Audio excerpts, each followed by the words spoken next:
When you compare Mormons and Muslims in today's world, it seems like they would have nothing in common at all. The Mormon Church was founded in the United States of America in the mid-1800s, while the Muslim movement was founded hundreds of years before that in the Middle East.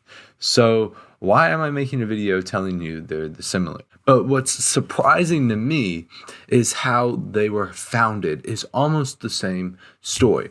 So Joseph Smith lived in upstate New York. He went off alone by himself to pray. And while he was alone, an angel that had a lot of light came to him and gave him special revelation on golden tablets in order for him to go take and bring clarity to the Christian church.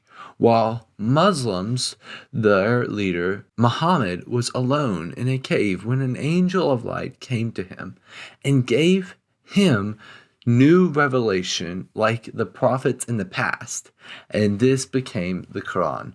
What's shocking to me about this is they don't agree on doctrine. It's not like the Mormon church is confirming the Muslim religion or vice versa. Instead, we're getting two different people in two different time places, in two different places, receiving revelation in the same way.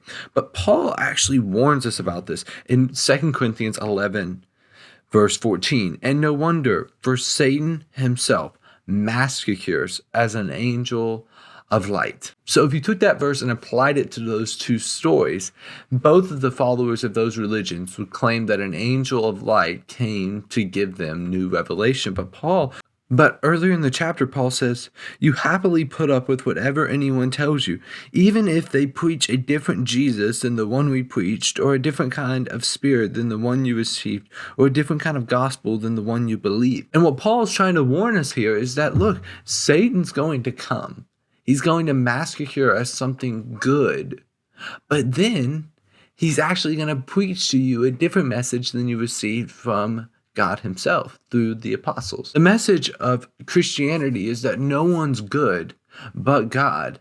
And so Jesus came to pay for the sin of the world so that we could live forever in heaven with God. But the message of both the Mormon church and the Muslim church is that you, in your own works, can work your way to heaven by doing good enough things here on earth.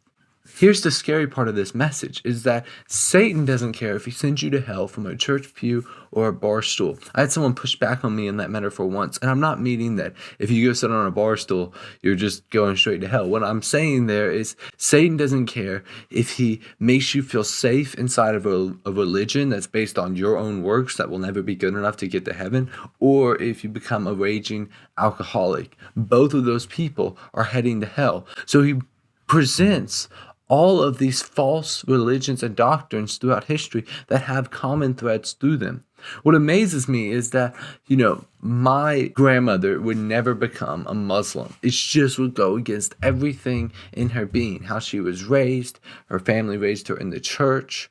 But the number one convert to the Mormon faith are Baptists, because Baptists typically know just enough of the Bible to be dangerous, and then Mormons can come and twist Scripture. And this is why it's so important for us to be in Scripture on a regular basis. We see Satan even using this technique with Jesus. When he came and tempted Jesus, he tried to present him with Scripture out of context in order to make Jesus stumble. We see this in Matthew 4. But Jesus, knowing Scripture truly better than Satan, was able to refute him. And in the same way, people will come to us. Both the Muslims and the Mormons respect the Bible, but they can come and try to twist the Bible around in order to make it fit their false doctrine. So we should take the words of Paul seriously, that if someone comes to us and preaches a different gospel, we should not listen to them. And I'm not saying don't engage or just be stubborn and put your head in the sand. What I'm telling you is to study the evidence of the Christian doctrine. Know that it's through Scripture and through outside sources that confirm it also. And then when someone comes and presents you something all different, you'll be able to stand firm against that false doctrine.